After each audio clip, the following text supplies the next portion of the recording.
हमारे यहाँ पर किसी का कुत्ता कहीं भी पोटी करे किसी को क्या ही फर्क पड़ता है, लेकिन इटली के नेपल शहर में इससे निपटने के लिए एक अजीब सा तरीका अपनाया गया है। वहां पर हर एक कुत्ते का डीएनए टेस्ट करवाया जा रहा है और वो भी मालिक के नाम और एड्रेस के साथ। अब अगर कहीं इटली के नेपल शहर में कुत्ते की पोटी पाई गई तो उसका डीएनए टेस्ट होगा, फिर उसके बाद कुत्ते की पहचान की जाएगी और उसके बाद मालिक को भेजा जाएगा जुर्माना, और वो जुर्माना 45,000 रुपए तक भी हो सकता है। गाइस, क्या आपको भी ये लगता है कि इंडिया में साफ सफाई के लिए ऐसा कुछ रूल होना चाहिए? चैट सेक्शन में जरूर लिखेगा। कोरोना के इस समय में उन परिवारों को बहुत ज्यादा झेलना पड़ रहा है जिनमें कोरोना की वजह से कमाने वाले की मृत्यु हो गई है, और अगर वो कमाने वाला किसी प्राइवेट जॉब में था तो ये तो और समस्या का विषय है। इसी बीच टाटा स्टील ने अपने कर्मचारियों के लिए कुछ ऐसी घोषणा की जिससे उन्होंने सबका दिल जीत लिया। टाटा स्टील के अनुसार अगर उसके किसी भी कर्मचारी की कोरोना की वजह से मृत्यु होती है तो उसके परिवार को सर्विस की 60 साल तक पूरी की पूरी सैलरी दी जाएगी।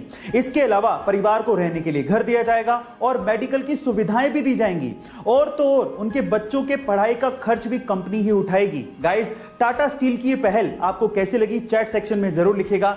गाइस, क्या आपको पता है कि YouTube को इनिशियली डेटिंग साइट के तौर पे इंट्रोड्यूस किया गया था? जी हां गाइस, आप ठीक सुन रहे हैं। 14 फरवरी 2005 को यानी कि वैलेंटाइंस डे के दिन youtube.com डोमेन को रजिस्टर किया गया था, जिसका मकसद ये था कि लोग यहां पर आके वीडियोस बनाएं, अपने आप को इंट्रोड्यूस करें, अपने पार्टनर की चॉइसेस बताएं और फिर अपने चॉइस के पार्टनर के साथ डेट पर जाएं। लेकिन ये कॉन्सेप्ट चल नहीं पाया। इनफैक्ट एक लेडी को $20 देने के बावजूद भी उसने वीडियो अपलोड ही नहीं की। उसके बाद YouTube को ओपन टू ऑल वीडियोस कर दिया गया, और जो सबसे पहले वीडियो YouTube पे अपलोड हुई थी वो YouTube के को फाउंडर जावेद करीम की थी, और उसके बाद की YouTube की सक्सेस हिस्ट्री आप अच्छे से जानते हैं। गाइस, आपको ये अमेजिंग फैक्ट वीडियो कैसे लगी? चैट सेक्शन में जरूर लिखेगा। और जिंदगी के बहुत सारे इमोशंस में, जैसे कि खुशी में या गम में या फिर फ्रस्ट्रेशन में, हमें रोना आ जाता है, सही है। अब मेरे पास एक ऐसा तरीका है जिससे आप ये चेक कर सकते हो कि सामने वाला इंसान खुशी में रो रहा है या गम में रो रहा है या फिर फ्रस्ट्रेशन में रो रहा है। तो वो क्या तरीका है मैं आपको बताता हूं। अगर कोई इंसान रोना शुरू करे और उसका पहला आंसू उसके राइट आंख से निकले तो इसका मतलब वो खुशी में रो रहा है। अगर कोई इंसान रोना शुरू करे और उसका पहला आंसू लेफ्ट आंख से निकले तो इसका मतलब वो गम में रो रहा है। और अगर कोई बंदा रोना शुरू करे और दोनों आंखों से एक साथ आंसू निकल रहे हो तो इसका मतलब वो फ्रस्ट्रेशन में रो रहा है ना? Amazing fact. इनफैक्ट इसके पीछे एक रिसर्च भी है, ये ऐसे ही नहीं पता किया गया है। घटना है ऑस्ट्रेलिया की, जहां पे एक महिला ने घोड़े की रेस में $825 की एक इनामी राशि जीती।